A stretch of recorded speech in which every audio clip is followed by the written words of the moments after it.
നമുക്ക് അനുഗ്രഹം വരാത്തത്? എന്താ നമ്മുടെ പ്രാർത്ഥനയ്ക്ക് മറുപടി ലഭിക്കാത്തത്? എന്താ ഒരു മാറ്റം വരാത്തത്? സഭയെ കുറ്റം പറഞ്ഞിട്ട് കാര്യമില്ല, മറ്റടുത്തിരിക്കുന്നവനെ കുറ്റം പറഞ്ഞിട്ട് കാര്യമില്ല. നമ്മൾ നമ്മളോട് തന്നെ ചോദിക്കണം, കർത്താവേ, ഞാൻ എൻ്റെ ജീവിതത്തിൽ സത്യം പറയുന്നയാളാണോ, സത്യം ചെയ്യുന്നയാളാണോ, സത്യം അനുസരിക്കുന്നയാളാണോ, സത്യത്തിലാണോ ഞാൻ നടക്കാനായിട്ടിടയാകുന്നത്? അല്പം മുടന്തുണ്ടെങ്കിലും, അല്പം വേദനയുണ്ടെങ്കിലും, അല്പം പ്രയാസമുണ്ടെങ്കിലും ഒരു പുതിയ നടത്തത്തിന് ഉടമയാകാൻ വേണ്ടി ആ കർത്താവ് നിനക്ക് സ്ട്രഗിൾ തരുന്നത്.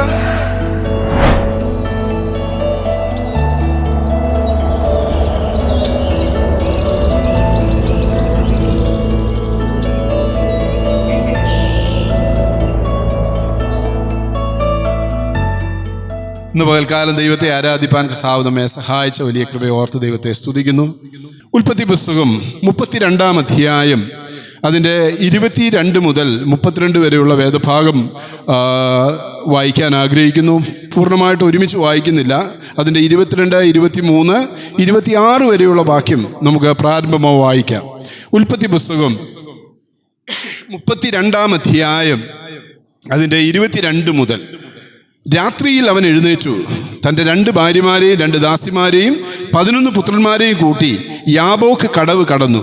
അങ്ങനെ അവൻ അവരെ കൂട്ടി ആറ്റിന് അക്കരെ കടത്തി. തനിക്കുള്ളതൊക്കെയും അക്കരെ കടത്തിയ ശേഷം യാക്കോബ് തനിയെ ശേഷിച്ചു. അപ്പോൾ ഒരു പുരുഷൻ ഉഷസ്സാകുവോളം അവനോട് മല്ലു പിടിച്ചു. അവനെ ജയിക്കയില്ല എന്ന് കണ്ടപ്പോൾ അവൻ അവൻ്റെ തുടയുടെ തടം തൊട്ടു. ആകിയാൽ അവനോട് മല്ലു പിടിക്കയിൽ യാക്കോബിൻ്റെ തുടയുടെ തടം ഉളുക്കിപ്പോയി. എന്നെ വിടുക, ഉഷസ് ഉദിക്കുന്നുവല്ലോ എന്ന് പറഞ്ഞതിന് നീ എന്നെ അനുഗ്രഹിച്ചല്ലാതെ ഞാൻ നിന്നെ വിടുകയില്ല എന്ന് പറഞ്ഞു. നീ എന്നെ അനുഗ്രഹിച്ചല്ലാതെ ഞാൻ നിന്നെ വിടുകയില്ല എന്ന് അവൻ പറഞ്ഞു. നമുക്ക് വളരെ പരിചയമുള്ള വേദഭാഗങ്ങളിൽ ഒന്നാണ്.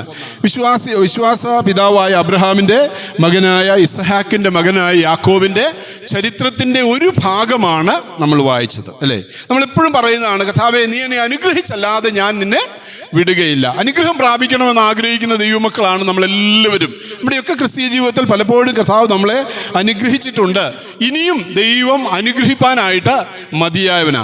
എന്തുകൊണ്ടാണ് യാക്കോബിന് അനുഗ്രഹം ലഭിച്ചത്, അല്ലേ?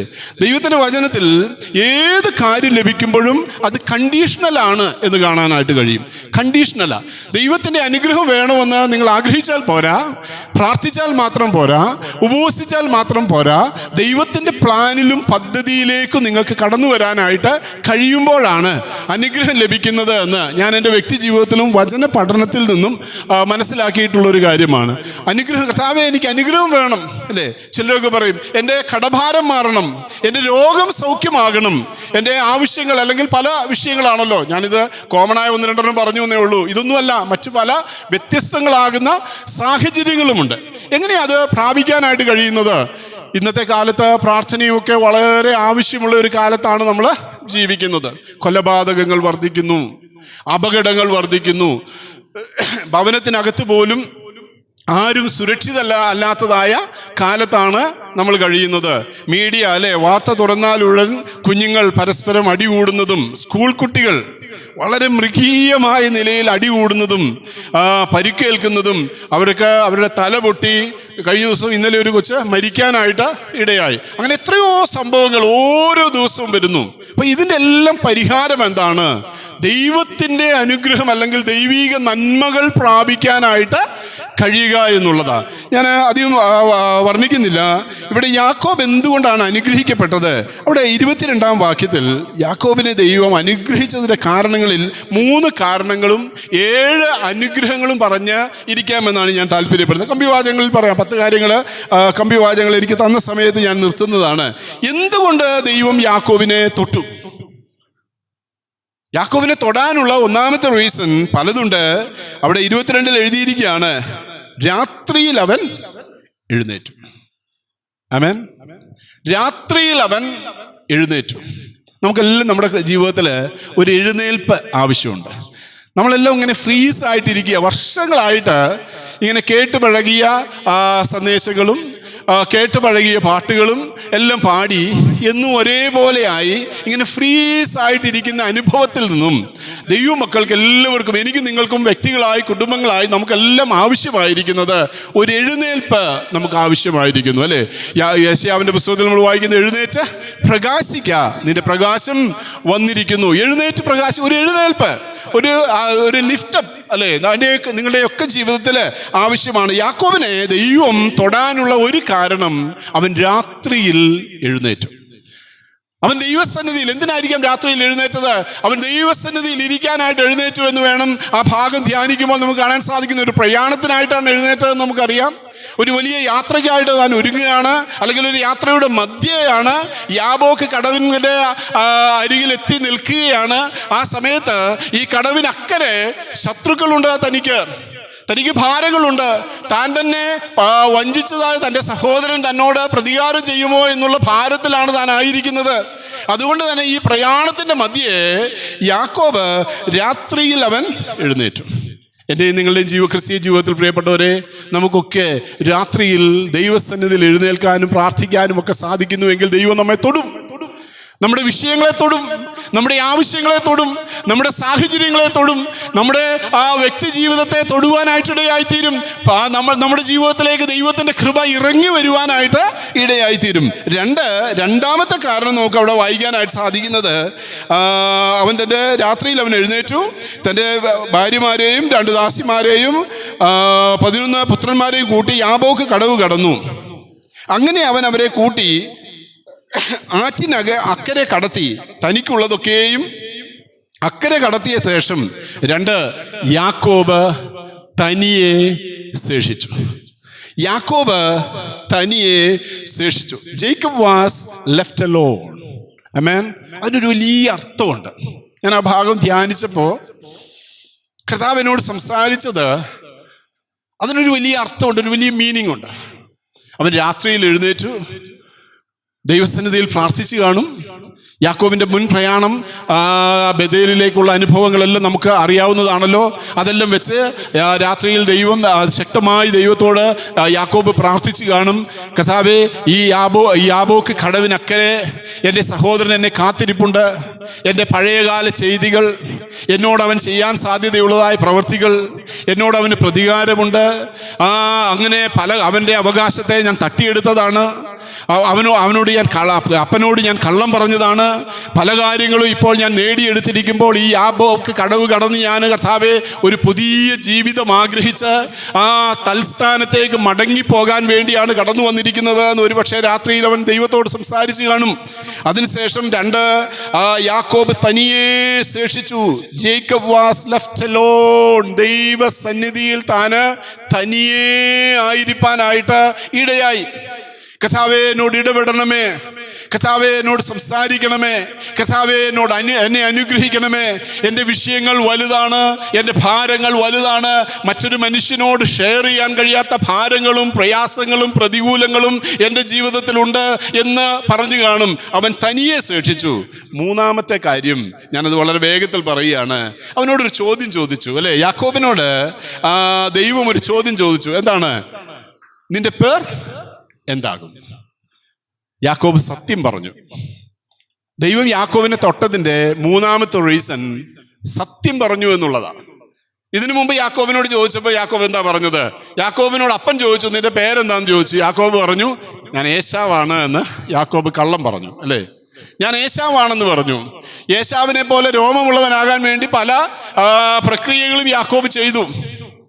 യാക്കോബ് പല ഉപായങ്ങളും ചെയ്തു, പല കാര്യങ്ങളും ചെയ്തു. ഇപ്പോൾ യാക്കോബ് ഒരു മാനസാന്തരപ്പെട്ടവനായി, ഒരു കഴുകൽ പ്രാപിച്ചവനായി, ഒരു രൂപാന്തരപ്പെട്ടവനായി, ഒരു മാറ്റം വന്നവനായി. ദൈവം അവനോട് ചോദിച്ചു, നിന്റെ പേർ എന്തെന്ന് ചോദിച്ചപ്പോൾ യാക്കോബ് പറഞ്ഞു, എൻ്റെ പേര് യാക്കോബാണ്. സത്യം പറഞ്ഞു. ഇന്ന് നമുക്ക് പലർക്കും പല സന്ദർഭങ്ങളിലും കഴിയാത്തൊരു കാര്യമാണ് സത്യം പറയുക എന്നുള്ളത്, അല്ലേ? പലരും പല സാഹചര്യങ്ങളിലും കള്ളം പറയുന്നു. എന്താ നമുക്ക് അനുഗ്രഹം വരാത്തത്? എന്താ നമ്മുടെ പ്രാർത്ഥനയ്ക്ക് മറുപടി ലഭിക്കാത്തത്? എന്താ ഒരു മാറ്റം വരാത്തത്? എന്താ സാഹചര്യങ്ങൾ മാറ്റം വരാത്തത്? ശുശ്രൂഷിക്കുന്ന പാസ്റ്ററെ കുറ്റം പറഞ്ഞിട്ട് കാര്യമില്ല, സഭയെ കുറ്റം പറഞ്ഞിട്ട് കാര്യമില്ല, മറ്റടുത്തിരിക്കുന്നവനെ കുറ്റം പറഞ്ഞിട്ട് കാര്യമില്ല. നമ്മളോട് തന്നെ ചോദിക്കണം, കർത്താവേ, ഞാൻ എൻ്റെ ജീവിതത്തിൽ സത്യം പറയുന്നയാളാണോ, സത്യം ചെയ്യുന്നയാളാണോ, സത്യം അനുസരിക്കുന്നയാളാണോ, സത്യത്തിലാണോ ഞാൻ നടക്കാനായിട്ടിടയാകുന്നത്? അപ്പോൾ ദൈവം യാക്കോബിനെ എന്തുകൊണ്ട് തൊട്ടു എന്ന് ചോദിച്ചാൽ ഇവിടെ നമുക്ക് 3 കാര്യങ്ങൾ കാണാനായിട്ട് സാധിക്കുന്നു. ഒന്ന്, അവൻ രാത്രിയിൽ എഴുന്നേറ്റു, ദൈവസന്നിധിയിൽ ഇരിക്കാനായിട്ട് അവൻ രാത്രിയിൽ എഴുന്നേറ്റു. 2, അവൻ ദൈവസന്നിധിയിൽ തനിയേ ആയിരുന്നു. അവനായിരുന്ന സമയത്ത് തൻ്റെ ഭാര്യമാരെ അക്കരെ കടത്തി, ദാസിമാരെ അക്കരെ കടത്തി, മൃഗസമ്പത്ത് അക്കരെ കടത്തി, തൻ്റെ 11 മക്കളെയും അക്കരെ കടത്തി, ദാസീദാസന്മാരെ എല്ലാം അക്കരെ കടത്തിയതിനു ശേഷം യാക്കോബ് ദൈവസന്നിധിയിൽ തനിയെ ശേഷിച്ചു. അപ്പോഴാണ് ദൈവം ആ ദൂതനായിട്ട്, അല്ലേ, ദൈവം ദൂതനായി ഇറങ്ങി വന്നത്. എന്താണ് നമുക്ക് കാണാൻ സാധിക്കുന്നത്? ദൈവം ഒരു ദൂതന്റെ വേഷത്തിൽ ഇറങ്ങി വന്നു. തിയോഫനി. എന്താ തിയോഫനി എന്ന് പറഞ്ഞാൽ? തിയോളജി പഠിച്ചിട്ടുള്ളവർക്ക് അറിയാം, അല്ലേ? God appearances in different forms. അതാ തിയോഫനി. ഇവിടെ നമുക്ക് കാണാൻ സാധിക്കുന്ന ഒരു തിയോഫനിയാണ്. ദൈവം മറ്റൊരു രൂപത്തിൽ ഇറങ്ങി വരാനായിട്ട് ഇടയായി തീർന്നു. ദൈവം മറ്റൊരു രൂപത്തിൽ, ദൈവം തന്നെ ഇറങ്ങി വന്നത് താഴോട്ട് വായിക്കുമ്പോൾ നമുക്ക് കാണാനായിട്ട് സാധിക്കുന്നുണ്ട്. ഒരു ഏഞ്ചലിന്റെ വേഷത്തിൽ, ദൂതന്റെ വേഷത്തിൽ ദൈവം ഒരു തിയോഫനി ആയിട്ട് ഇറങ്ങി വന്ന് യാക്കോബിനോട് ഒന്ന് മല്ല് പിടിക്കാനായിട്ട് ഇടയായി. എന്നെയും നിങ്ങളെയും നന്നാക്കാൻ വേണ്ടിയാണ് സ്ട്രഗിളുകളെ ദൈവം നൽകി തരാനായിട്ട് ഇടയാണ്. സ്ട്രഗിൾ ഉണ്ടോ ജീവിതത്തിൽ സ്ട്രഗിൾ ഉള്ളവരൊക്കെ ഒന്ന് കൈ ഉയർത്തിയേ. യെസ്, പലവിധ സ്ട്രഗിളുകളുണ്ടല്ലേ, എൻ്റെ ജീവിതത്തിലുമുണ്ട്. എന്തിനാ ഈ സ്ട്രഗിൾ കർത്താവ് നൽകി തരുന്നത്? ഈ സ്ട്രഗിളുകളെ ദൈവം നൽകി തരുന്നത് എന്നെയും നിങ്ങളെയും ഒന്ന് തൊടാൻ ദൈവത്തിന് ആഗ്രഹമുണ്ട്. എന്നെയും നിങ്ങളെയൊക്കെ ഒന്ന് തൊടണമെന്നും നമ്മെ ഒന്ന് അനുഗ്രഹിക്കണമെന്നും നമ്മെ ഒന്ന് നന്നാക്കണമെന്നും ദൈവത്തിന് ആഗ്രഹമുണ്ട്. അതിനാ ദൈവം സ്ട്രഗിളുകളെ നൽകുന്നത്. ദൈവത്തിന്റെ വചനം പഠിക്കുമ്പോൾ നമുക്ക് കാണാനായിട്ട് സാധിക്കും, അവൻ സ്ട്രഗിൾഡ് വിത്ത് ഗോഡ് എന്നാണ് നമ്മൾ താഴെ കാണാനായിട്ട് സാധിക്കുന്നത്. അവൻ ദൈവത്തോട് മല്ല് പിടിച്ചു. നമ്മൾ പലപ്പോഴും ദൈവത്തിന് നമ്മെ അനുഗ്രഹിക്കാൻ വേണ്ടിയാണ്, തൊടാൻ വേണ്ടിയാണ് ഈ സ്ട്രഗിളുകൾ തരുന്നത്. എന്നാൽ നമ്മൾ നിന്നു കൊടുക്കാറില്ല എന്നുള്ളതാണ് കാരണം. ഇനി ഞാൻ ദൈവം യാക്കോബിനെ തൊട്ടപ്പോൾ ലഭിച്ച 7 അനുഗ്രഹങ്ങളെ പറയാനാണ് ആഗ്രഹിക്കുന്നത്. ഒന്നാമത്തേത്, ദൈവം അവനെ അനുഗ്രഹിച്ചു. ആമേൻ. ദൈവം അവനെ അനുഗ്രഹിച്ചു. കോമണായി അവിടെ നമ്മളത് വായിച്ചു 26-ാം വാക്യത്തിൽ, നീ എന്നെ അനുഗ്രഹിച്ചല്ലാതെ ഞാൻ നിന്നെ വിടുകയില്ല. എപ്പോഴാണ് അനുഗ്രഹിച്ചതെന്നറിയാമോ? ഒരു സ്ട്രഗിളിന് ശേഷമാണ് ദൈവം അനുഗ്രഹിച്ചത്. എൻ്റെയൊക്കെ ജീവിതത്തിൽ ധാരാളം സ്ട്രഗിളുകളുണ്ട്. പ്രവർത്തന മേഖലകളിൽ, മറ്റ് ജീവിത സാഹചര്യങ്ങളിൽ, കുഞ്ഞുങ്ങളോടുള്ള ബന്ധത്തിൽ, ഭാവിയോടുള്ള ബന്ധത്തിൽ, അല്ലേ, പല കാര്യങ്ങളിലും സ്ട്രഗിളുകളുണ്ട്. പക്ഷേ ദൈവസന്നിധിയിൽ വിശ്വസ്തരായി നിൽക്കുമ്പോൾ ദൈവം എന്ത് ചെയ്യും? ദൈവം എന്നെയും നിങ്ങളെയും അനുഗ്രഹിക്കും. അപ്പോൾ എന്നെ ദൈവം അനുഗ്രഹിപ്പാനായിട്ടിടയായി. ഞാൻ കഴിഞ്ഞ ദിവസം ഇവിടുന്ന് നമ്മൾ പാടിയല്ലേ, എന്താണ്, എൻ്റെ പുരയ്ക്കകത്ത് വരാൻ ഞാൻ പോരാത്തവനാണ് എന്നൊക്കെ പാടി ഉപവാസ പ്രാർത്ഥന കഴിഞ്ഞ് വീട്ടിൽ ചെന്ന് കഴിഞ്ഞപ്പോൾ എനിക്ക് എൻ്റെ ഓഫീസിൽ നിന്നൊരു കോള് വന്നു. അതിനിടയ്ക്ക് അദ്ദേഹം വിളിച്ചായിരുന്നു, എൻ്റെ ഓഫീസ് മാനേജർ വിളിച്ചിരുന്നു. ഞങ്ങളുടെ എവറി ഹോം ക്രൂസൈഡിൽ ഞാൻ കാറിൽ മൊബൈൽ വെച്ചിരുന്നു, അതുകൊണ്ട് കേട്ടില്ല. ഓഫീസ് ഞാൻ തിരിച്ചു വിളിച്ചു, സാർ എന്തിനാണ് എന്നെ വിളിച്ചത്? സമത് ശനിയാഴ്ച മീറ്റിങ്ങിന് വരുമ്പോൾ തിരിച്ച് ബൈക്ക് ഓടിച്ചു കൊണ്ടുപോകാൻ വേണ്ടി റെഡിയായി വരണമെന്ന് ചോദിച്ചു. ഞാൻ പറഞ്ഞു, എന്ത് പറ്റി? സമതിനൊരു ബ്രാൻഡ് ന്യൂ ഹോണ്ട ബൈക്ക് ഞങ്ങൾ സമതിൻ്റെ കഴിഞ്ഞ വർഷത്തെ വർക്കിൻ്റെ എക്സലൻസിന് ഗിഫ്റ്റായിട്ട് സെൻട്രൽ ഓഫീസിൽ നിന്ന് ഒരു ഹോണ്ടയുടെ ന്യൂ ബൈക്ക് വന്ന് കിടപ്പുണ്ടെന്ന് പറഞ്ഞു, അല്ലേ? അപ്പം നമുക്ക് കാണാൻ സാധിക്കുന്നത് എന്താ? ജീവിതത്തിലെ പലപ്പോഴും അനുഗ്രഹങ്ങളെ ദൈവം നൽകി തരാറുണ്ട്. നമ്മൾ പലപ്പോഴും അതിനെ മനസ്സിലാക്കാനായിട്ടിടയാകുന്നില്ല. നമ്മൾ പലപ്പോഴും അതിനെ നമുക്ക് ചേരുന്ന നിസ്സാര കാര്യങ്ങളായിരിക്കാം, അല്ലെങ്കിൽ വലിയ കാര്യങ്ങളായിരിക്കാം. ഏത് വിഷയങ്ങളെയും ദൈവം നൽകി തരുന്നത് എപ്പോഴാണ്? ഒരു സ്ട്രഗിളിന് ശേഷമാണ് ദൈവം അത് നൽകി തരാനായിട്ട് ഇടയാകുന്നത്. അനുഗ്രഹത്തിന് മുമ്പ് ഒരു സ്ട്രഗിൾ ഉണ്ടായിരുന്നു, അല്ലേ? ഒരു വലിയ മൽപ്പിടുത്തം ഉണ്ടായിരുന്നു എന്ന് കാണാനായിട്ട് സാധിക്കും. ഒന്ന്, അവൻ അനുഗ്രഹം ലഭിച്ചു, ദൈവം തൊട്ട് കഴിഞ്ഞപ്പോൾ. 2, അവൻ എന്ത് ലഭിച്ചു? ഒരു പുതിയ പേര് ലഭിച്ചു. നമ്മളവിടെ കണ്ടല്ലോ 27-ാം വാക്യം, നിന്റെ പേർ എന്ത് എന്ന് അവൻ ചോദിച്ചതിന് യാക്കോബ് എന്ന് അവൻ പറഞ്ഞു. നീ ദൈവത്തോടും മനുഷ്യരോടും മല്ല് പിടിച്ച് ജയിച്ചത് കൊണ്ട് നിന്റെ പേർ ഇനി യാക്കോബ് എന്നല്ല, ഇസ്രായേൽ എന്ന് വിളിക്കപ്പെടും. രണ്ടാമത് എന്താണ്? ദൈവം തൊട്ട് കഴിഞ്ഞാൽ 1, അനുഗ്രഹമുണ്ട്. 2, എന്തുണ്ട്? ഒരു പുതിയ പേരുണ്ട്. ആമേൻ. പുതിയ പേര് ലഭിച്ചവരാണോ ഇവിടെ ഇരിക്കുന്ന എല്ലാവരും? അല്ലേ? നമുക്കൊക്കെ ധാരാളം പേരുകളെ ദൈവത്തിൻ്റെ വചനത്തിൽ നൽകിയിട്ടുണ്ട്. ഇപ്പം മാത്യു എന്നോ വില്യംസ് എന്നോ സമദ് എന്നോ വിനു എന്നോ സുനു എന്നോ എന്നുള്ളതൊന്നും അല്ല നമ്മുടെ ദൈവവചനപ്രകാരമുള്ള നമ്മുടെ പേരുകൾ, അല്ലേ? അതെല്ലാം ഈ ലോകത്തിലെ സർട്ടിഫിക്കറ്റിലും ആളുകൾക്ക് വിളിക്കാനുമുള്ള പേരാ. ദൈവത്തിൻ്റെ വചനത്തിൽ ദൈവം തൊട്ട് കഴിഞ്ഞപ്പോൾ നമ്മുടെ പേര് മാറി. കൺമിൻ, നാം ദൈവ മക്കൾ എന്ന് വിളിക്കപ്പെടുവാൻ പിതാവ് എത്ര വലിയ സ്നേഹം നൽകിയിരിക്കുന്നു. അപ്പൊ നമ്മുടെ പേരെന്തായി മാറി? ദൈവ മക്കൾ, അല്ലേ? ദൈവത്തിന്റെ വചനം പഠിക്കുമ്പോൾ നമ്മുടെ പേര് ദൈവമക്കൾ എന്നാണ്.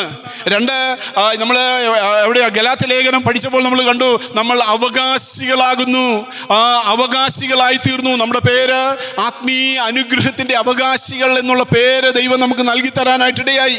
ഇവിടെ യാക്കോബിന് പഴയ പേര് യാക്കോബ് എന്നാണ്, അതിന്റെ അർത്ഥം ഉബായി എന്നാണ്. എന്നാൽ ഒരു പുതിയ പേര് ലഭിച്ചു, ഇസ്രായേൽ, ദൈവത്തിന്റെ പ്രഭു എന്നാണ് ആ വാക്കിന്റെ അർത്ഥം. ദൈവത്തിന്റെ പ്രഭു. ദൈവം യാക്കോബിനെ തൊട്ടപ്പോൾ യാക്കോബിന് ഒരു പുതിയ പേര് ലഭിച്ചു. ഉബായി എന്ന പേര് മാറിയിട്ട് ദൈവത്തിന്റെ പ്രഭു എന്ന പേര് തനിക്ക് ദൈവം നൽകാനായിട്ട് ഇടയായി. എൻ്റെയും നിങ്ങളുടെയും ജീവിതത്തിലും കർത്താവ് നമുക്ക് പുതിയ പേരുകളെ, പുതിയ സ്ഥാനങ്ങളെ, പുതിയ അവകാശങ്ങളെ, പുതിയ സാഹചര്യങ്ങളെ നൽകിയാണ് കർത്താവിനെ നിങ്ങളെ ഈ ലോകത്തിൽ നിർത്തിയിരിക്കുന്നത്. ആമേൻ. പക്ഷേ നമുക്ക് പലപ്പോഴും അത് മനസ്സിലാക്കാനും, കർത്താവേ, ഞാൻ നിന്റെ അവകാശിയാണല്ലോ, ഞാൻ സകലത്തിനും അവകാശിയാണല്ലോ, അതുകൊണ്ട് തന്നെ ഞാൻ ദൈവസന്നിധിയിൽ പ്രാർത്ഥിക്കുമ്പോൾ എൻ്റെ ദൈവം എനിക്ക് വേണ്ടി അനുഗ്രഹങ്ങളെ ചൊരിയുമെന്നും വിശ്വസിക്കാനായിട്ട് നമുക്ക് കഴിയാത്തത് കൊണ്ടാണ് പലപ്പോഴും നമ്മൾ നിരാശരും ദുഃഖിതരും ഒക്കെയായി തീരുന്നത്. എന്നെ ദൈവം അവകാശിയാക്കി തീർത്തിരിക്കുക, എന്നെ ദൈവം ദൈവ മകനാക്കി മകളാക്കി തീർത്തിരിക്കുക. എനിക്ക് പുതിയ സ്ഥാനം തന്നു, പുതിയ പേര് തന്നു, പുതിയ കാര്യങ്ങളെല്ലാം നൽകി എൻ്റെ ജീവിതത്തെ അനുഗ്രഹിച്ചിരിക്കുകയാണ്. ദൈവം യാക്കോബിനെ തൊട്ടപ്പോൾ ഒന്ന്, അവൻ അനുഗ്രഹിക്കപ്പെട്ടു. രണ്ട്, അവന് പുതിയ പേര് ലഭിച്ചു. മൂന്ന്, 31-ാം വാക്യം, അവൻ പെനിയേൽ കടന്നു പോകുമ്പോൾ സൂര്യൻ ഉദിച്ചു, അല്ലേ? പുതിയ പ്രകാശം ലഭിച്ചു അവൻ്റെ ജീവിതത്തിൽ. ദൈവം തൊട്ട് കഴിഞ്ഞപ്പോൾ ഒന്ന്, അനുഗ്രഹം ലഭിച്ചു. രണ്ട്, പുതിയ പേര് ലഭിച്ചു. ഞാനിവിടെ പറയാൻ ആഗ്രഹിക്കുന്നത്, അവനൊരു പുതിയ ലൈറ്റ്, ഒരു പുതിയ പ്രകാശം അവൻ്റെ ജീവിതത്തിൽ ലഭിച്ചു. യാക്കോബിന്റെ ജീവിതത്തിൽ പലപ്പോഴും സൂര്യൻ പല ഘട്ടങ്ങളിലും അസ്തമിച്ചത് നമുക്ക് കാണാൻ കഴിയും.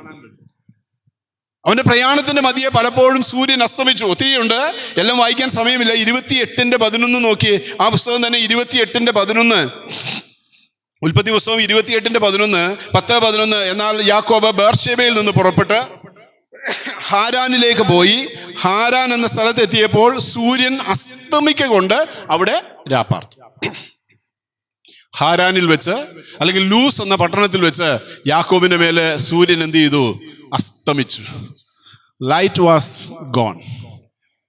ഇതെന്താ എന്നെ നിങ്ങളെയും പഠിപ്പിക്കുന്നത്? ജീവിതത്തിൽ ചിലപ്പോഴൊക്കെ സൂര്യൻ അസ്തമിക്കുന്ന, പ്രകാശം നഷ്ടപ്പെടുന്ന, ഇനി മുന്നോട്ട് എങ്ങനെ പോകാനായിട്ട് കഴിയുമെന്ന് ചിന്തിക്കുന്ന ഭാരങ്ങളും പ്രയാസങ്ങളും കടന്നു വരും. ഇനി മുന്നോട്ട് പോകില്ല, അല്ലെ? സൂര്യൻ അസ്തമിച്ചു, ഇനി രക്ഷയില്ല. ഇവിടെ നമ്മൾ കണ്ടത് ഹാരാനിൽ വെച്ച്, അല്ലെങ്കിൽ ലൂസിൽ വെച്ച് യാക്കോബിന്റെ പ്രയാണത്തിൽ സൂര്യൻ അസ്തമിച്ചു. എന്നാൽ ഇവിടെ പെനിയേൽ കടന്നു കഴിഞ്ഞപ്പോൾ യാബോക്ക് കടവിൽ വെച്ച് സൂര്യൻ അവന്റെ മേൽ എന്ത് ചെയ്തു? ഉദിച്ചു എന്ന് കാണാനായിട്ട് കഴിയും. അതാ ദൈവം തൊട്ട് കഴിയുമ്പോഴുള്ള പ്രത്യേകത. അപ്പോൾ മൂന്നാമത്തേത്, അവനൊരു പുതിയ പ്രകാശം ലഭിച്ചു. 34-ാം സങ്കീർത്തനത്തിന്റെ 5-ാം വാക്യം, അവങ്കിലേക്ക് നോക്കിയവർ പ്രകാശിതരായി, അവരുടെ മുഖം ലജ്ജിച്ചു പോയതുമില്ല. അവങ്കിലേക്ക് നോക്കിയവർ പ്രകാശിതരായി, അവരുടെ മുഖം ലജ്ജിച്ചു പോയില്ല. എപ്പോഴൊക്കെ നമ്മൾ ആത്മാർത്ഥമായി ദൈവസന്നിധിയിലേക്കും ദൈവമുഖത്തേക്കും നോക്കിയിട്ടുണ്ടോ, അപ്പോഴെല്ലാം ദൈവത്തിന്റെ കൃപ കാണുവാനായിട്ട് ദൈവം നമ്മെ സഹായിച്ചിട്ടുണ്ട്. ഞങ്ങളുടെ മിഷണറി അനുഭവത്തിൽ ഞങ്ങൾ പലപ്പോഴും സ്ട്രഗിളുകളിലൂടെയും ഇല്ലായ്മയിലൂടെയും ദുരിതത്തിലൂടെയും ദുഃഖത്തിലൂടെയും ഒക്കെ കടന്നു പോകുന്നുണ്ട്. ഒരു മനുഷ്യനും അറിയുകയില്ല, ഒരു മനുഷ്യനോടും പറയുകയില്ല, ഒരു മനുഷ്യനോടും ചോദിക്കുകയുമില്ല. പക്ഷെ ദൈവം അത്ഭുതങ്ങളെ ചെയ്യാനായിട്ട് ഇടയാകും. ഞാൻ എവറി ഹോം ക്രിസ്ത്യനി വരുന്നതിന് മുമ്പ് ഓപ്പറേഷൻ മൊബിലൈസേഷൻ എന്ന് പറയുന്ന സംഘടനയിലായിരുന്നു, OM ടീം. ലക്നൗ ഓഫീസിൽ നിന്ന് ബൈബിൾ കോളേജിലെ പഠനം കഴിഞ്ഞ് ലക്നൗ ഓഫീസ് ഞാൻ OM ജോയിൻ ചെയ്തു. ലക്നൗ ഓഫീസിൽ നിന്ന് ഞങ്ങളെ കാശ്മീരിലേക്ക് കർത്താവിൻ്റെ വേലയ്ക്കായിട്ട് അയച്ചു. ഒരു DCM ടയോട്ടയുടെ ട്രക്ക്, 7 സഹോദരന്മാർ, ഞാൻ മാത്രമേ ഉള്ളൂ. ഞാനും ഒരു ഇടുക്കിക്കാരനൊരു ജോർജ് ഉണ്ട്, മലയാളി 2 സഹോദരന്മാർ, ബാക്കി ഒരു കനേഡിയൻ സായിപ്പുണ്ട്, ബാക്കി 4 ഹിന്ദിക്കാർ, 4 ഹിന്ദി സഹോദരന്മാർ. ഇത്രയും പേര് ഞങ്ങൾ 7 പേര് ഒരു DCM ടയോട്ടയുടെ ഒരു വലിയ ട്രക്കാണ്. ആ ട്രക്കിൽ തന്നെയാണ് ബർത്തൊക്കെ ക്രമീകരിച്ചിട്ടുണ്ട്.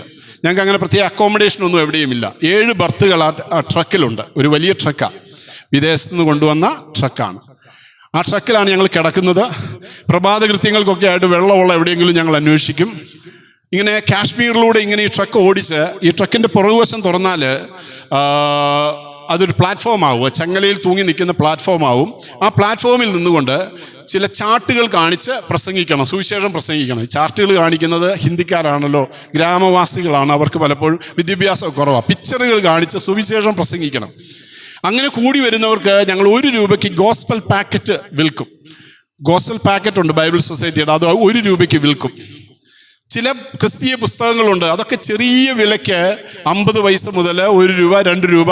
ബൈബിൾ കോമിക്സുകളൊക്കെ ഉണ്ട്, അതൊക്കെ ഞങ്ങൾ ചെറിയ വിലയ്ക്ക് വിൽക്കും. പിന്നെ അവിടെയുള്ള വിശ്വാസികളെ കാണുകയാണെങ്കിൽ ബൈബിൾ, ഇതിൽ നിന്ന് കിട്ടുന്ന ഇൻകം, നിസ്സാര ഇൻകം കൊണ്ടാണ് ഈ ടീം ഇങ്ങനെ മുന്നോട്ട് പോകുന്നത്. ഞങ്ങൾ കാശ്മീരിൽ പോയി, മനോഹരമായ ആ സ്ഥലം നമുക്കറിയാമല്ലോ, ഞങ്ങൾ അവിടെയൊക്കെ സന്ദർശിച്ച് ഇങ്ങനെ പരസ്യങ്ങളൊക്കെ നടത്തി. ഞങ്ങൾ ഡോഡ ഡിസ്ട്രിക്റ്റിൽ എത്തിപ്പെട്ടപ്പോൾ അവിടെ ഒരു CNI പള്ളിയുണ്ട്. ആ CNI പള്ളിയുടെ കോമ്പൗണ്ടിൽ ഞങ്ങളുടെ ട്രക്ക് നിർത്തിയിട്ടു. ഈ ദിവസങ്ങളിൽ ഇതിൻ്റെ പരിസരത്താണ് ഞങ്ങളുടെ മിനിസ്ട്രി മുഴുവൻ. പള്ളി ഉണ്ടെന്നേ ഉള്ളൂ, വിശ്വാസികളൊക്കെ പല ഗ്രാമങ്ങളിൽ നിന്ന് വരുന്നവരാ. അച്ഛൻ അവിടെയല്ല, അച്ഛൻ വേറൊരു സ്ഥലത്താണ് താമസിക്കുന്നത്, അദ്ദേഹത്തിൻ്റെ പാർസനേജ് വേറൊരു സ്ഥലത്താണ്. ഞങ്ങൾ അവിടെ എത്തിപ്പെട്ട ആ ദിവസം തന്നെ അവിടെ ഒരു വെടിവെപ്പുണ്ടായി, കർഫ്യൂ ആയി. 3 ദിവസത്തെ ബന്ദ് പ്രഖ്യാപിച്ചു.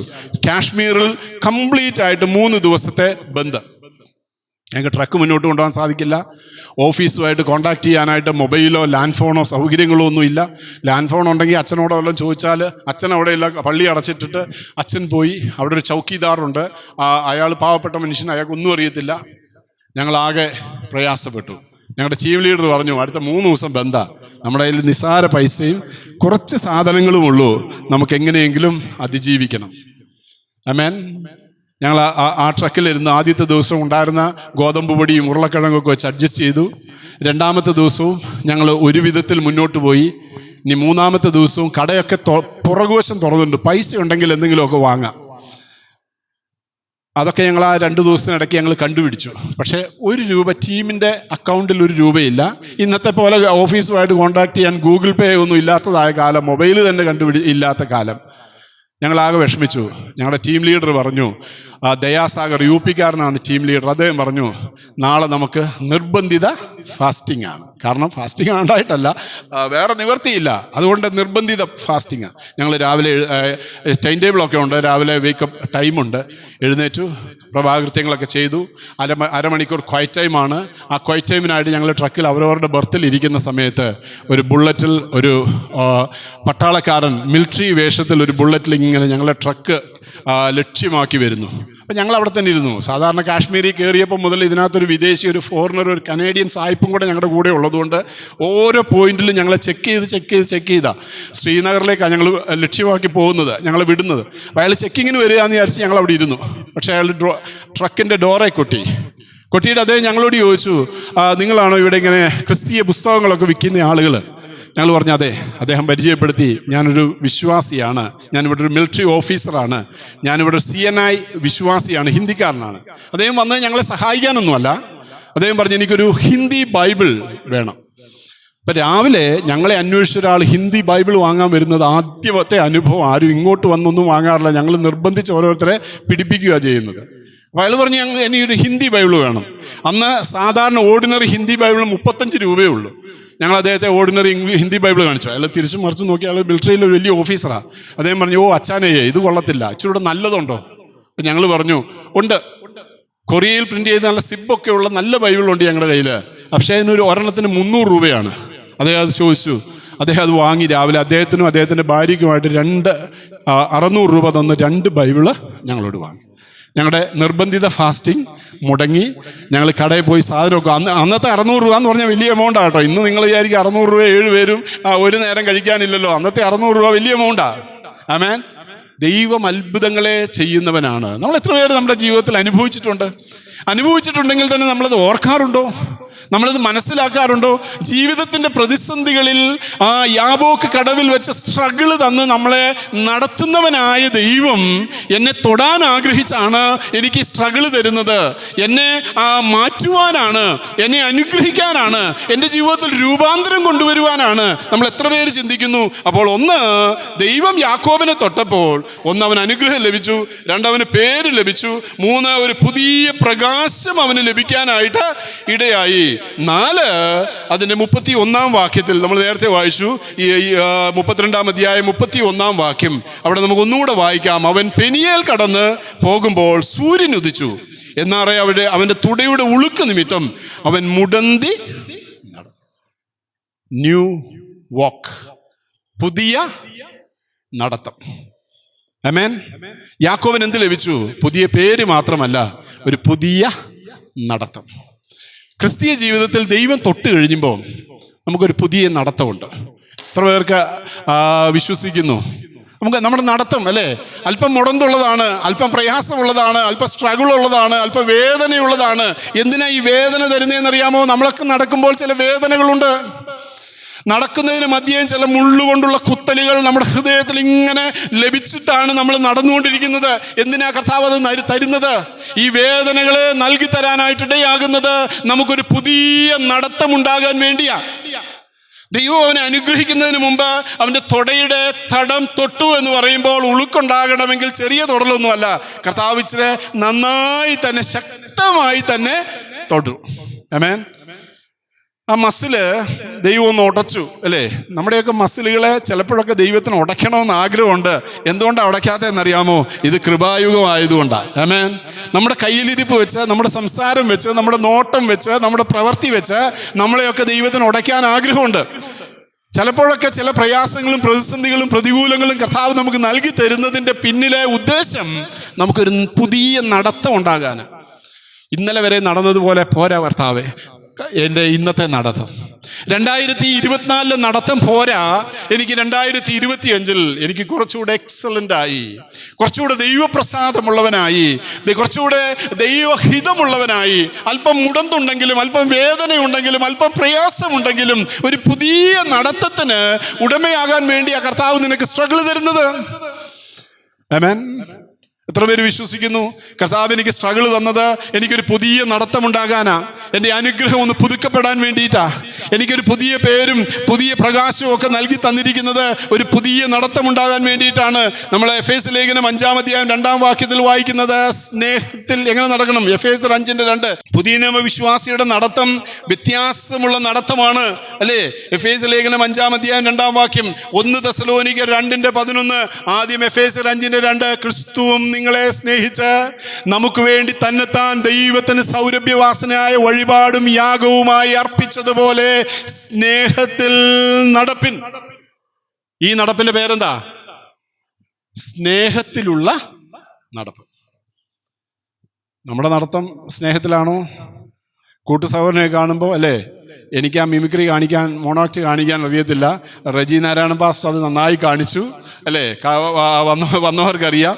ആ മൂളലും ആ മുക്കലും അല്ലേ, ആ ചെരിയലും അതിലുണ്ട് ഭാഷ അല്ലേ? അങ്ങനെ നടക്കുന്നതുകൊണ്ടാണ് ദൈവം നമ്മളെ തൊടാത്തത്. ക്രിസ്തുവും നിങ്ങളെ സ്നേഹിച്ച് നമുക്ക് വേണ്ടി, എനിക്ക് വേണ്ടി തന്നെത്താൻ ദൈവത്തിന് സൗരഭ്യവാസനയായ വഴിപാടും യാഗവുമായി അർപ്പിച്ചതുപോലെ സ്നേഹത്തിൽ നടപ്പിൻ. 1 തെസ്സലോനിക്കർ 2 അധ്യായം 11 വാക്യം. 1 തെസ്സലോനിക്കർ 2:11. തൻ്റെ രാജ്യത്തിനും മഹത്വത്തിനും നിങ്ങളെ വിളിക്കുന്ന ദൈവത്തിന് യോഗ്യമായി നടപ്പാൻ തക്കവണ്ണം, ദൈവത്തിന് യോഗ്യമായി നടപ്പാൻ തക്കവണ്ണം ഒരു പുതിയ നടത്തം. ലൈഫ് ഫെലോഷിപ്പിലെ ദൈവമക്കൾക്ക് ഇന്ന് മുതൽ കർത്താവേ ഒരു പുതിയ നടത്തമുണ്ടാകട്ടെ. 3 ദിവസത്തെ ഉപവാസ പ്രാർത്ഥന കഴിഞ്ഞ് ഞാൻ നടക്കുമ്പോൾ അതിനു മുമ്പ് നടന്നതുപോലെയല്ല, അതിനു മുമ്പ് ചിന്തിച്ചതുപോലെയല്ല, അതിനു മുമ്പ് പ്രവർത്തിച്ചതുപോലെയല്ല, അതിനു മുമ്പ് ചിരിച്ചതുപോലെയല്ല, അതിനു മുമ്പ് ഇടപെട്ടതുപോലെയല്ല. എ ന്യൂ വാക്ക്. യാക്കോബിന്റെ നടത്തം നോക്കിയേ. ലോകപരമായി നോക്കിയാൽ നെഗറ്റീവാ, പക്ഷെ ഞാനതിനെ ബൈബിൾ വെളിച്ചത്തിലാണ് കാണുന്നത്. നിങ്ങൾ ഓർക്കും ഈ മുടന്തി നടന്നതിനെ ഈ പുള്ളി ഇത്രയും ഹൈലൈറ്റ് ചെയ്യുന്നത് എന്തിനാണ് നിങ്ങൾ ആരെങ്കിലുമൊക്കെ ചിന്തിക്കുന്നുണ്ടെങ്കിൽ, ലോകപ്രകാരം അത് നെഗറ്റീവാ. ബട്ട് ഇൻ ബിബ്ലിക്കൽ, ബൈബിൾ പരമായി അല്ലേ, ബൈബിൾ പരമായി യാക്കോബ് ആള് ചില്ലറ പുള്ളിയല്ല. അപ്പനെ പറ്റിച്ചവനാ, ജ്യേഷ്ഠനെ പറ്റിച്ചവനാ, അല്ലേ? ഇവരെല്ലാം കളിപ്പിച്ച് ലാബാനെയും പറ്റിച്ചു. പുള്ളിയുള്ള ആടിനെ തരാമെന്ന് പറഞ്ഞപ്പോൾ അവിടെയും ചില കൃത്രിമമൊക്കെ ക്ലോണിങ് ഒക്കെ നടത്തി പുള്ളിയുള്ള ആടിനെ കൂടുതലുണ്ടാക്കി.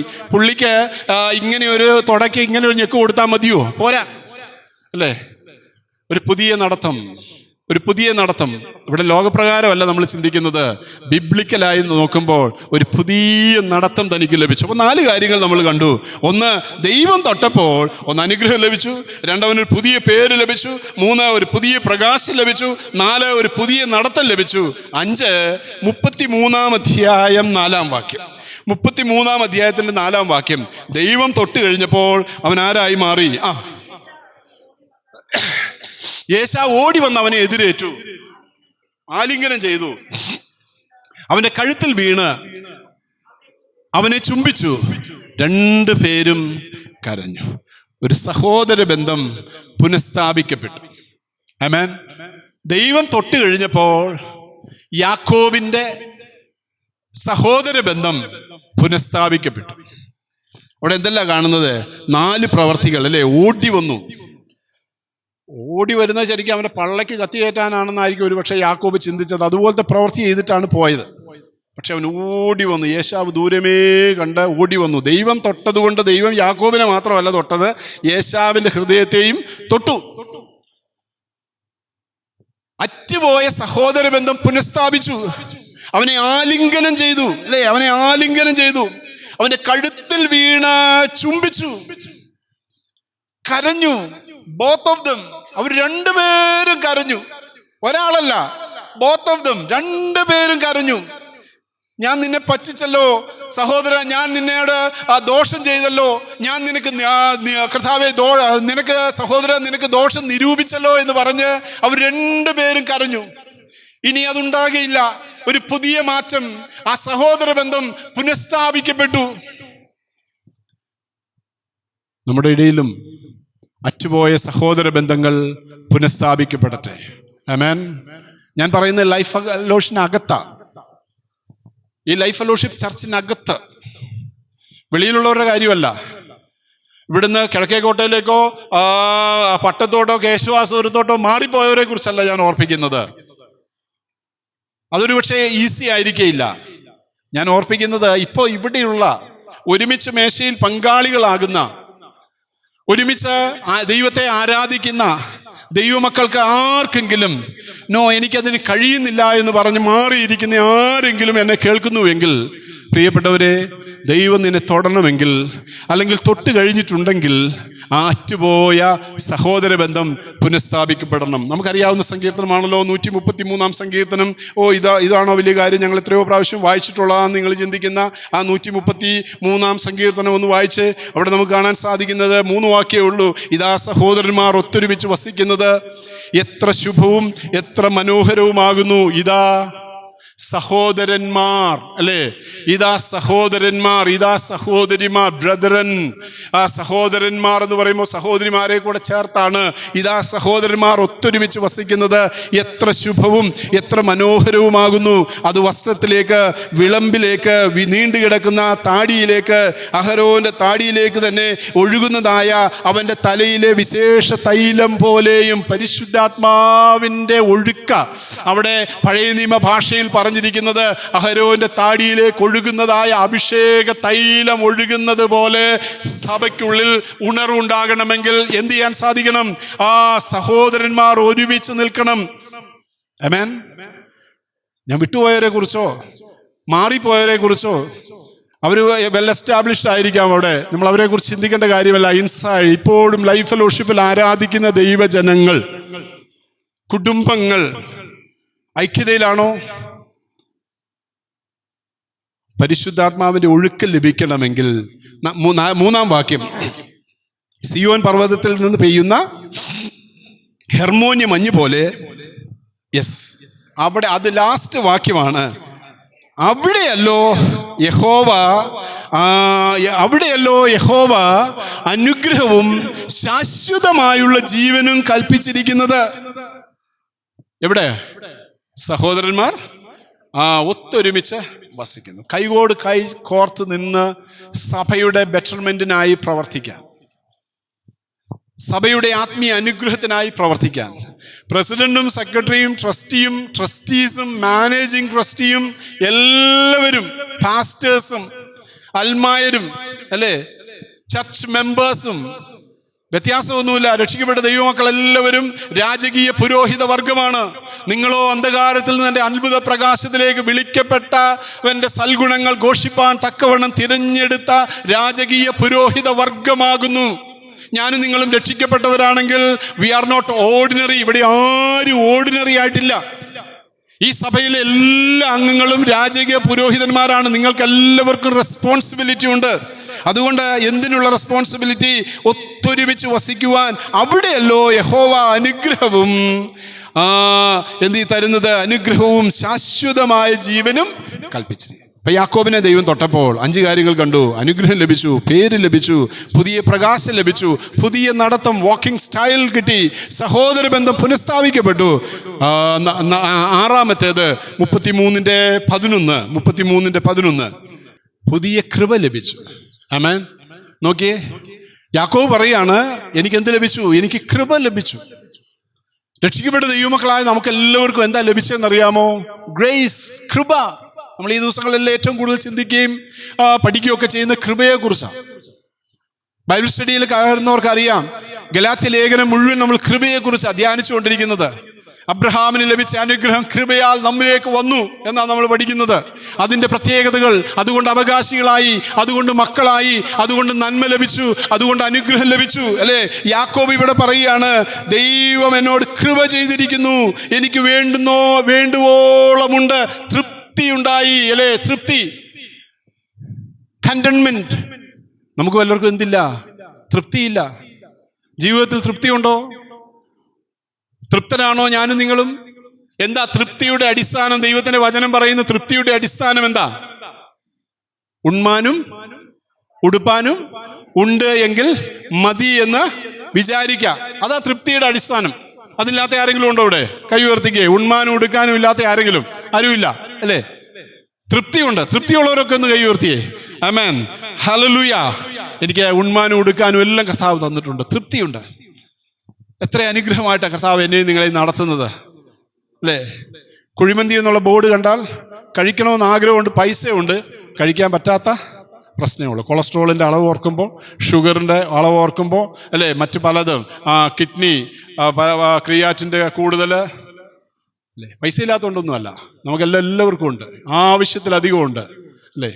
അതുകൊണ്ട് ഇന്ന് പകൽക്കാലം യാക്കോബിന് എന്ത് ലഭിച്ചു എന്നറിയുമ്പോൾ കൃപ. കൃപയുടെ പ്രത്യേകതകൾ വാക്യമൊന്നും വായിക്കണ്ട, കൃപയിലേക്കാണ് നമ്മളെ വിളിച്ചിരിക്കുന്നത്. വാക്യം വായിക്കാൻ സമയമില്ലാത്തത് കൊണ്ടാണ്. കൃപയുടെ പ്രത്യേകത, ആ കൃപയിലേക്കാണ് നമ്മളെ വിളിച്ചിരിക്കുന്നത്. രക്ഷിക്കപ്പെട്ട ദൈവമക്കളെ കൃപയിലേക്കാണ് വിളിച്ചിരിക്കുന്നത്. കൃപയാലാണ് വിളിച്ചിരിക്കുന്നത്. കൃപയിലേക്കാണ് നമ്മളെ വിളിച്ചിരിക്കുന്നത്.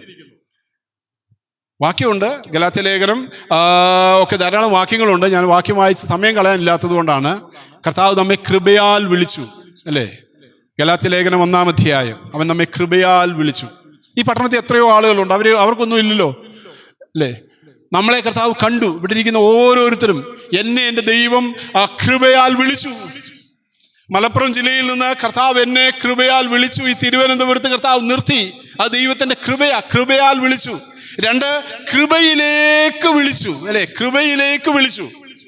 ഇനി 3, എല്ലാവർക്കും കൃപ ലഭിച്ചു എന്ന് നമ്മൾ വായിക്കുന്നുണ്ട് അപ്പോസ്തല പ്രവൃത്തികളിൽ. എല്ലാവർക്കും ദൈവത്തിന്റെ കൃപ ധാരാളം ലഭിച്ചു. വാക്യം വേണ്ടവർക്ക് പിന്നെ തരാം. 4, അപ്പോസ്തല പ്രവൃത്തി 11:22 അത് വായിക്കാം. അപ്പോസ്തല പ്രവൃത്തി 11:22 എന്താണ്? കൃപ എന്ത് ചെയ്യാൻ സാധിക്കുമെന്ന് അറിയാമോ? കാണാൻ സാധിക്കും. കൃപ കാണാൻ സാധിക്കും. Grace is visible. അവിടെ നോക്കിയേ അല്ലേ. അവരെ കുറിച്ചുള്ള ഈ വർത്തമാനം യെരൂശലേം സഭയുടെ ചെവിയിലെത്തിയപ്പോൾ അവർ ബർന്നബാസിനെ അന്ത്യോക്യോളം പറഞ്ഞയച്ചു. അവൻ ചെന്ന് ദൈവകൃപ കണ്ട് സന്തോഷിച്ചു. സഭയിൽ ദൈവകൃപ എന്ത് ചെയ്യാൻ സാധിക്കും? കാണാൻ സാധിക്കും. Grace is visible. കൃപ കാണാൻ പറ്റുന്നതാണ്. കൃപ അനുഭവിക്കാൻ പറ്റുന്നതാണ്. കൃപ കാണാൻ പറ്റുന്നതാണ്. പറ്റുന്നുണ്ടോ? ഇല്ല എങ്കിൽ പറ്റുന്നുണ്ട് അല്ലേ? കുറവുണ്ടെങ്കിൽ കർത്താവേ എൻ്റെ കുറവാ. ഓരോരുത്തരും സ്വയം പറയണം. അത് മാത്യു ഫിലിപ്പ് ബ്രദറിൻ്റെ കുറവാന്ന് പറയരുത്, അത് വില്യം പാസ്റ്ററുടെ കുറവാന്ന് പറയരുത്, അത് അബ്ദുൾ സമദ് പാസ്റ്ററുടെ കുറവാന്ന് പറയരുത്, അത് എൻ്റെ കുറവാ. ആമേൻ. സ്വയം ഏറ്റെടുക്കണം. നമ്മൾ മറ്റുള്ളവരുടെ കുറവാ, ആ പാട്ടുകാരുടെ കുറവാ, അവരാ അല്ലേ, എളുപ്പം, അത് ഈസി. നമ്മുടെ കുറവാ. യെസ്. ഇവിടെ നമുക്ക് കാണാൻ സാധിക്കുന്നത് അവിടെ കൃപ കണ്ടു എന്നാണ് നമ്മൾ വായിക്കുന്നത്. കൃപ കണ്ടു. അവിടെ കൃപ കണ്ട് അവൻ ചെന്ന് ദൈവ കൃപ കണ്ട് സന്തോഷിച്ച് എല്ലാവരോടും ഹൃദയ നിർണയത്തോടെ കർത്താവിനോട് ചേർന്ന് നിൽപ്പാൻ തക്കവണ്ണം പ്രബോധിപ്പിച്ച്. എപ്പോഴാണ് ഈ കൃപ കാണുന്നത്? എപ്പോഴാണ് ഈ കൃപ കാണപ്പെടുന്നത്?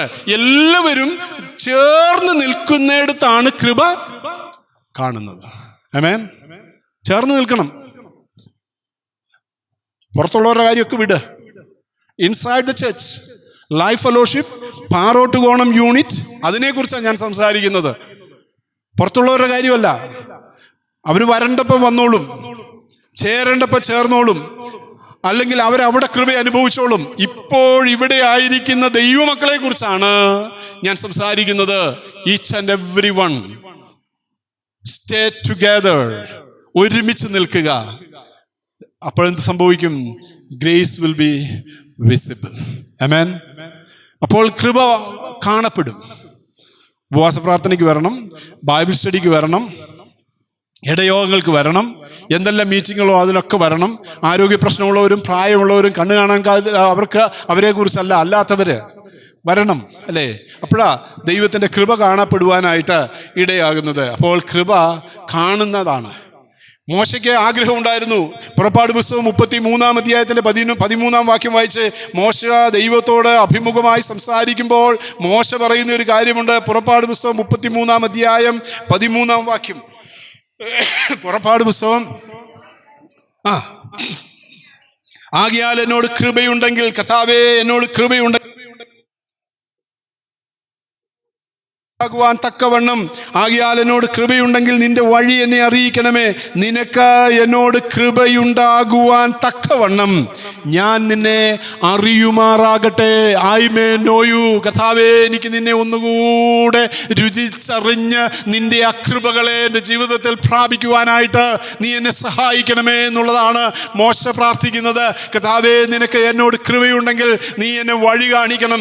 ഞാൻ നടക്കേണ്ടുന്ന പാത എനിക്ക് കാണിച്ചു തന്ന് എങ്ങനെ നടക്കണം, എതിലേ നടക്കണം, ആരോട് ചേർന്ന് നടക്കണം, എവിടെ ആയിരിക്കണം എന്നുള്ളത് കർത്താവേ എനിക്ക് കാണിച്ചു തരണമേ. മോശ പ്രാർത്ഥിച്ചതുപോലെ ഇവിടെ ആരെങ്കിലും മാറി നിൽക്കുന്ന ആരെങ്കിലും ഉണ്ടെങ്കിൽ ഇന്ന് പകൽക്കാലം ഈ ആരാധനയുടെ മധ്യേ മോശ പ്രാർത്ഥിച്ചതുപോലെ കർത്താവേ അവിടെ ചേരണോ ഇവിടെ ചേരണോ ആരോടും കൂടെ ചേർന്ന് നടക്കണമെന്ന് കൺഫ്യൂഷൻ ഉള്ളവർ മോശ പ്രാർത്ഥിക്കുകയാണ്. കർത്താവേ, എനിക്ക് നിന്റെ വഴി എന്നെ അറിയിക്കണമേ. എങ്ങനെയാ നടക്കേണ്ടത്? എതിലെയാ നടക്കേണ്ടത്? ആരോടാ ചേരേണ്ടത്? എവിടെ ആരാധിക്കേണ്ടത്? ആ വഴി മനസ്സിലാക്കി ഒരുമിച്ച് നിന്ന് ദൈവത്തെ സ്തുതിക്കാനായിട്ടിടയാകുമ്പോൾ ദൈവത്തിൻ്റെ വലിയ പ്രവൃത്തിയാണ്. കൃപയെക്കുറിച്ച് നമ്മൾ 4 കാര്യങ്ങൾ കൊണ്ട്. ഒന്ന്, കൃപയാൽ നമ്മെ വിളിച്ചു, കൃപയിലേക്ക് നമ്മെ വിളിച്ചു, എല്ലാവർക്കും കൃപ ലഭിച്ചു, കൃപ കണ്ടു. 5-മതൊരു കാര്യം കൂടെ ഉണ്ട്. ഗലാത്യർ 5:4. ഗലാത്യർ 5:4 അത് വാക്യം വായിക്കണം, അല്ലെങ്കിൽ പ്രശ്നമാണ്. ന്യായപ്രമാണത്താൽ നീതീകരിക്കപ്പെടുവാൻ ഇച്ഛിക്കുന്ന നിങ്ങൾ ക്രിസ്തുവിനിൽ നിന്ന് വേർപെട്ടുപോയി, നിങ്ങൾ കൃപയിൽ നിന്ന് വീണു. അപ്പോൾ അവിടെ ഒരു സാധ്യത പറയുന്നുണ്ട് കേട്ടോ. എന്തിനാ സാധ്യത? വീണു പോകാൻ ഒരു സാധ്യത നിലനിൽക്കും. ഇങ്ങനെ ആടി ഉലഞ്ഞു നിൽക്കുന്നവരോട് പറയുകയാണ്, ന്യായപ്രമാണത്താൽ നീതീകരിക്കപ്പെടുവാൻ ഇച്ഛിക്കുന്ന നിങ്ങൾ ക്രിസ്തുവിൽ നിന്ന് വേർപെട്ടുപോയി, നിങ്ങൾ കൃപയിൽ നിന്ന് വീണുപോയി. സഹോദരനോട് ക്ഷമിക്കാൻ കഴിയുന്നില്ലെങ്കിൽ, അവനെ കെട്ടിപ്പിടിക്കാൻ കഴിയുന്നില്ലെങ്കിൽ, അവന് കൈ കൊടുക്കാൻ സാധിക്കുന്നില്ല എങ്കിൽ, അവനോട് താതാത്മ്യപ്പെടാൻ സാധിക്കുന്നില്ല എങ്കിൽ, സഭയിൽ ഐക്യതയോടെ നിന്ന് ഒരുമിച്ച് നിന്ന് ആരാധിക്കാൻ കഴിയുന്നില്ല എങ്കിൽ, തോളോട് തോൾ ചേർന്ന് അധ്വാനിക്കാൻ ദൈവവേല ചെയ്യാൻ നിനക്ക് സാധിക്കുന്നില്ല എങ്കിൽ നീ കൃപയിൽ നിന്ന് വീണുപോയിരിക്കുകയാണ്. അതാ ദൈവത്തിൻ്റെ വചനം ഓർപ്പിക്കുന്നത്. യാക്കോബിന് ദൈവം തൊട്ടപ്പോൾ, എൻ്റെ സമയം കഴിഞ്ഞല്ലോ, എന്ത് ലഭിച്ചു? അവന് പുതിയ കൃപ ലഭിച്ചു, അല്ലേ? അനുഗ്രഹം ലഭിച്ചു. അവന് പുതിയ പേര് ലഭിച്ചു, പുതിയ പ്രകാശം ലഭിച്ചു, പുതിയ നടത്തം ലഭിച്ചു. അവൻ്റെ സഹോദര ബന്ധം, അറ്റുപോയ സഹോദര ബന്ധം പുനഃസ്ഥാപിക്കപ്പെട്ടു. അവന് പുതിയ കൃപ ലഭിച്ചു. അവസാനമായി ഒരു കാര്യം കൂടെ പറഞ്ഞ് അവസാനിപ്പിക്കാം. 33:17. അതിനുവേണ്ടിയാണ് നമ്മളെ കർത്താവ് വിളിച്ചിരിക്കുന്നത്. 33:17. അവനൊരു പുതിയ ഭവനം ലഭിച്ചു. ആമേൻ. ദൈവം തൊട്ട് കഴിഞ്ഞപ്പോൾ അവൻ എന്ത് ലഭിച്ചു? പുതിയ വീട്. നമുക്കും ഒരു പുതിയ വീട് ലഭിക്കാൻ പോകുന്നു, അല്ലേ? ഇപ്പോൾ ഉള്ള വീട് എത്ര നല്ലതാണെങ്കിലും എന്നാൽ അതിലും വലിയ വീട് കർത്താവ് നമുക്ക് തരാനായിട്ട് പോകുന്നു. ആമേൻ. എത്ര പേര് വിശ്വസിക്കുന്നു? അതാ നമ്മുടെ ദൈവം തൊട്ട് കഴിഞ്ഞാൽ നമുക്കൊരു പുതിയ ഭവനം ലഭിക്കും. അതിനു വേണ്ടിയാണ് നമ്മൾ പ്രിപ്പയർ ചെയ്യുന്നത്. ആമേൻ. ഈ ലോകത്തിലെ അനുഗ്രഹങ്ങൾക്ക് വേണ്ടിയോ, ഈ ലോകത്തിലെ നന്മയ്ക്ക് വേണ്ടിയോ, ഈ ലോകത്തിലെ മറ്റെന്തെങ്കിലും കാര്യങ്ങൾക്ക് വേണ്ടിയോ അല്ല എൻ്റെ ക്രിസ്തീയ ജീവിതം. ഇന്ന് പകൽക്കാലം അത് തിരിച്ചറിയണം. അത് തിരിച്ചറിഞ്ഞു കഴിഞ്ഞാൽ ഉണ്ടല്ലോ നമ്മുടെ പ്രശ്നങ്ങളെല്ലാം മാറി. പൗലോസ് പറയുന്നു, ഞാൻ പിൻപിലുള്ളത് മറന്നും കൊണ്ട് മുൻപിലുള്ളതിനെ ആഞ്ഞും കൊണ്ട് ക്രിസ്തുവേശുവിൽ പരമവിളിയുടെ വിരുദിനായി ലാക്കിലേക്ക് ഓടുകയാണ്. ആ പുതിയ ഭവനം പ്രാപിക്കുക എന്നുള്ള ലക്ഷ്യത്തോടെയാണ് ഒരു പുതിയ നിയമവിശ്വാസി ഓടുന്നത്. അത് കൈവിട്ടു പോകരുത്. ആ നിത്യത കൈവിട്ടു പോകരുത്. ഇവിടെ വാടക വീടാണോ? പ്രശ്നമൊന്നുമല്ല. ഓടിട്ട വീടാണോ? പ്രശ്നമല്ല. ഓലവേഞ്ഞ വീടാണോ? ഇപ്പം ആർക്കും ഓലവേഞ്ഞ വീടില്ല, പ്രശ്നമല്ല. നമുക്ക് വേണ്ടി കർത്താവ് ഒരു പുതിയ ഭവനം ചമയ്ക്കുന്നു. നമുക്കൊരു പാട്ട് പാടാം, അല്ലേ?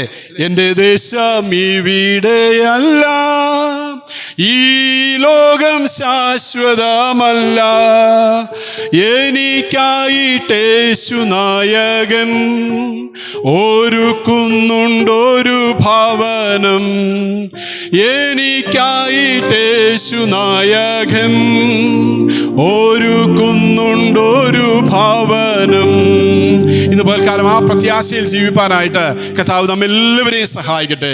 ദൈവം യാക്കോബിനെ തൊടാൻ കാരണം 3 കാര്യങ്ങൾ നമ്മൾ കണ്ടു. ഒന്ന്, എന്താണ്? അവൻ രാത്രിയിൽ എഴുന്നേൽക്കുന്ന ഒരു സ്വഭാവമുണ്ടാകും. 2, അവന് ദൈവസന്നിധിയിൽ തനിയേ നിൽക്കുന്നതായ ഒരു സമയമുണ്ടാകും. 3, സത്യം പറയുന്നതായ ഒരു രൂപാന്തരം അവൻ്റെ ജീവിതത്തിൽ സംഭവിച്ചു. അങ്ങനെ സംഭവിച്ചു കഴിഞ്ഞപ്പോൾ അവന് ഒരു പുതിയ അനുഗ്രഹം ലഭിച്ചു, ഒരു പുതിയ പേര് ലഭിച്ചു, ഒരു പുതിയ പ്രകാശം ലഭിച്ചു, ഒരു പുതിയ നടത്തം ലഭിച്ചു, സഹോദര ബന്ധം പുനഃസ്ഥാപിക്കപ്പെട്ടു, ഒരു പുതിയ കൃപ ലഭിച്ചു, ഒരു പുതിയ ഭവനം. ഇന്ന് പൽക്കാലം കർത്താവേ, എൻ്റെ വിളിയും ഇതെല്ലാം പ്രാപിക്കാനാണല്ലോ. എവിടെയാ കുറവ് സംഭവിച്ചിരിക്കുന്നത്? എവിടെയാ കഴുകൽ പ്രാപിക്കേണ്ടത്? അതിനുവേണ്ടി കർത്താവേ, ഞാൻ എന്നെ തന്നെ ഏൽപ്പിച്ചു തരുന്നു എന്ന് പറഞ്ഞ് ഒരു കഴുകൽ പ്രാപിച്ച് കർത്താവിനോട് ചേരുവാൻ, കർത്താവിൻ്റെ സന്നിധിയിലായിരിക്കാൻ ആ പുതിയ ഭവനം ഞാൻ നിങ്ങൾക്ക് സ്ഥലമൊരുക്കുവാൻ പോകുന്നു. ഞാൻ ഒരുക്കി കഴിഞ്ഞാൽ പിന്നെയും വന്ന് നിങ്ങളെ ചേർത്തുകൊള്ളും. അതാണ് എൻ്റെ പ്രത്യാശ. ആ ഭവനത്തിൻ്റെ പണി നടന്നുകൊണ്ടിരിക്കുക, അവിടെ ചേർക്കാനുള്ള അംഗങ്ങളുടെ പണി നടന്നുകൊണ്ടിരിക്കുക. അതിലൊരു അംഗമായി തീരാനാണ് കർത്താവ് എന്നെ വിളിച്ചിരിക്കുന്നത്. മറ്റേ ലോകത്തിൽ വരുന്ന രോഗത്തിനോ ഭാരത്തിനോ പ്രയാസത്തിനോ ആകുലതയ്ക്കോ എനിക്ക് നേരെ വരുന്ന തീയമ്പുകൾക്കോ ഒന്നിനും എൻ്റെ ജീവിതത്തിൽ സ്ഥാനമില്ല. ആ പുതിയ ഭവനത്തിന് അവകാശിയായി തീരുവാനായിട്ട് കർത്താവേ, നീ എന്നെ സഹായിക്കണമേ എന്നുള്ള പ്രാർത്ഥനയോടെ നമുക്ക് ദൈവസന്നിധിയിലായിരിക്കാം. ദൈവം നമ്മെ ധാരാളമായി അനുഗ്രഹിക്കും.